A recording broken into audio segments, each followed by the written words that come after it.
स्वागत है आपका एफएम न्यूज पर। मेरा नाम है अंकुर पांडे। चलिए रुक करते हैं उत्तर प्रदेश से जुड़ी हुई खबरों का। उत्तर प्रदेश के कानपुर देहात में अतिक्रमण हटाने के दौरान मां बेटी की जिंदा जलकर मौत हो गई। इस घटना को लेकर प्रदेश में सियासत तेज हो गई है। प्रदेश सरकार की मंत्री प्रतिभा शुक्ला मृतक के परिवार से मिलने पहुंची। तो वहीं आज मां बेटी की मौत के बाद परिजनों से मिलने कांग्रेस का प्रदेश स्तर का प्रतिनिधिमंडल कानपुर देहात के मंडौली गांव पहुंचेगा। इसके साथ ही प्रदेश अध्यक्ष ब्रजलाल भाबरी, प्रांतीय अध्यक्ष अनिल यादव समेत जिला कांग्रेस कमेटी का प्रतिनिधिमंडल भी गांव पहुंचेगा। तो वहीं आज सपा का जिला स्तर प्रतिनिधिमंडल भी पीड़ित परिवार से मिलने कानपुर देहात के मंडौली गांव पहुंचेगा।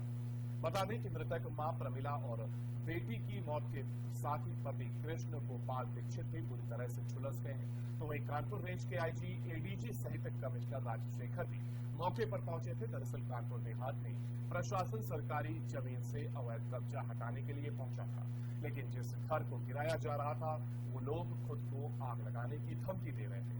तभी प्रदर्शन के दौरान ही अचानक वहां पर आग लग गई, जिसमें मां बेटी की जिंदा जलकर मौत हो गई है। पीड़ित ने कानपुर देहात के मैथा तहसील में तैनात एसडीएम ज्ञानेश्वर प्रसाद और रूड़ा थाना प्रभारी दिनेश कुमार गौतम, समीर लेखपाल, अशोक सिंह को आरोपी बताया है। पीड़ित परिवार का आरोप यह है कि कब्जे को ध्वस्त करने के चलते प्रशासनिक अधिकारियों ने मिलकर कृष्ण गोपाल दीक्षित के परिवार को झोपड़ी में जबरन कैद कर उस पर आग लगा दी। इसके चलते झोपड़ी के अंदर फंसी मां बेटी को आग ने अपनी चपेट में ले लिया और दोनों की झुलसकर मौत हो गई। इसके बाद कानपुर देहात के मंडौली गांव में पुलिस और प्रशासन पर ग्रामीणों और परिजनों ने हमला कर दिया। घटना की जानकारी मिलते ही कानपुर रेंज के आईजी और एडीजी जून सहित मंडलायुक्त राजशेखर भी मौके पर पहुंचे। तो वहीं दूसरी तरफ कानपुर देहात में मां बेटी की मौत पर अखिलेश ने अपनी बात रखी है। उन्होंने कहा है कि ब्राह्मण भी योगी सरकार का निशाना बन रहे हैं।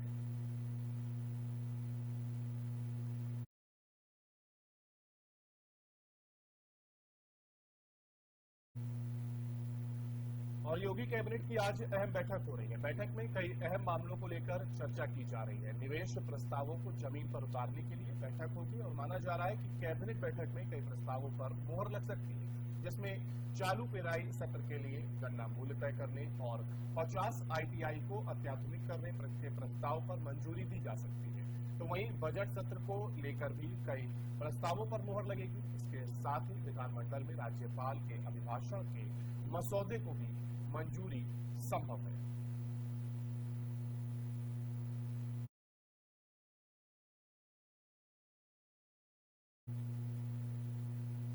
और कांग्रेस सांसद राहुल गांधी का प्रयागराज दौरा रद्द कर दिया गया है। बता दें कि सुरक्षा कारणों से राहुल गांधी का ये दौरा रद्द किया गया।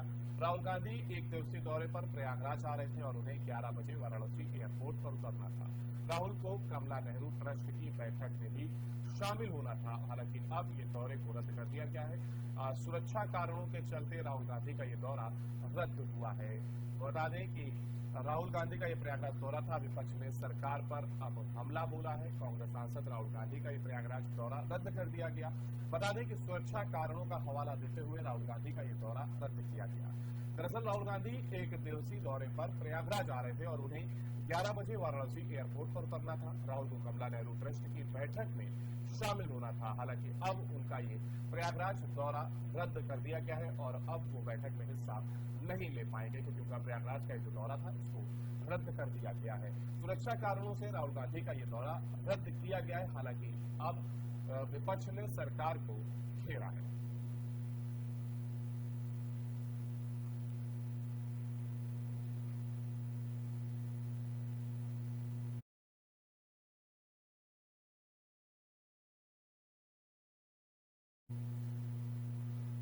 और आज लखनऊ G20 देशों के मेहमानों की अगवानी का दूसरा दिन है। डिजिटल इकोनॉमी वर्किंग ग्रुप की बैठक में इस दौरान विभिन्न देशों के 143 प्रतिनिधियों ने हिस्सा लिया है। G20 समूह देशों के अलावा 9 आमंत्रित देशों के प्रतिनिधि भी इसमें शामिल हो रहे हैं। और इस सम्मेलन में cyber crime, digital public infrastructure और डिजिटल शिक्षा के अलग अलग समूह के साथ सत्र हो रहे हैं। इस सम्मेलन में भारत के हुए कामों को प्रदर्शित किया जा रहा है। तो वहीं भविष्य की रणनीति पर भी इस दौरान चर्चा होगी। इस सम्मेलन के उद्घाटन समारोह में मुख्यमंत्री योगी आदित्यनाथ ने हिस्सा लिया था। तो G20 सम्मेलन का आज ये दूसरा दिन है, जिसका मुख्यमंत्री योगी आदित्यनाथ ने भी उद्घाटन किया था और आज अब इसका दूसरा दिन है, जहां पर ये जो तैयारियां की गई हैं इनको लेकर के सम्मेलन के ये दूसरे दिन कई सेशन भी आज रखे गए हैं और G20 देशों के मेहमानों की अगवानी का ये दूसरा दिन बताया जा रहा है। डिजिटल इकोनॉमी वर्किंग ग्रुप की बैठक में इस दौरान विभिन्न देशों के 143 प्रतिनिधियों ने हिस्सा लिया है और G20 समूह देशों के अलावा 9 आमंत्रित देशों के प्रतिनिधि भी इसमें शामिल होंगे और इस सम्मेलन में cyber crime, digital public infrastructure और डिजिटल शिक्षा पर अलग अलग समूह के साथ सत्र हो रहे हैं और इस सम्मेलन में भारत के हुए कामों को प्रदर्शित किया जा रहा है। तो वही भविष्य की रणनीति पर भी इस दौरान चर्चा होगी और इस सम्मेलन के उद्घाटन समारोह में मुख्यमंत्री योगी आदित्यनाथ ने भी हिस्सा लिया था।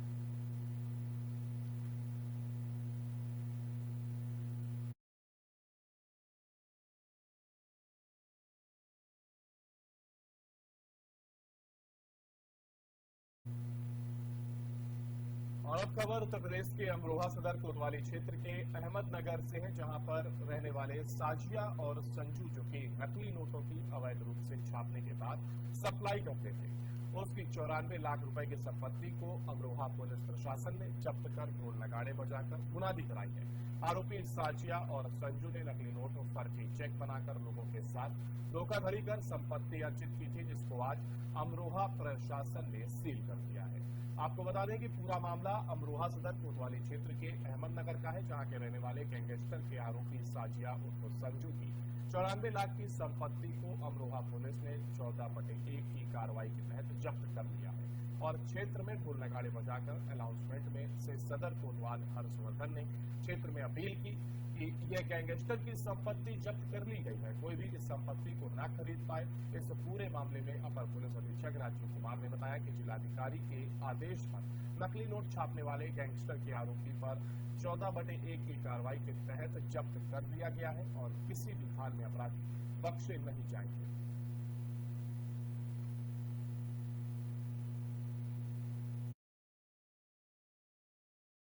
ये अमरोहा सिटी के अंतर्गत एक मुकदमा जो गैंगस्टर एक्ट में पंजीकृत किया गया था, ये गैंग नकली नोटों के कारोबार से जुड़ा हुआ था और नकली चेकों के कारोबार से जुड़ा हुआ था। इसमें एक अपराधी साजिया और संजू थी जो कि अहमदनगर की रहने वाली है। इसकी प्रॉपर्टी जब्त की गई है, जिसमें व्यापक रूप से जिलाधिकारी महोदय द्वारा 14/1 में जब्तीकरण का आदेश किया गया और इस प्रॉपर्टी को सील किया गया व्यापक मुनादी और अनाउंसमेंट के साथ कि कोई भी व्यक्ति इस प्रॉपर्टी को न खरीद करेगा न फरोख्त करेगा और ये राज्य सरकार के निहित रहेगी जब तक कि इसका निर्माण नहीं होता है। कितने करोड़ की संपत्ति बताई जा रही है सर? ये लगभग 1 करोड़ की प्रॉपर्टी बताई जा रही है, सिटी में स्थित है।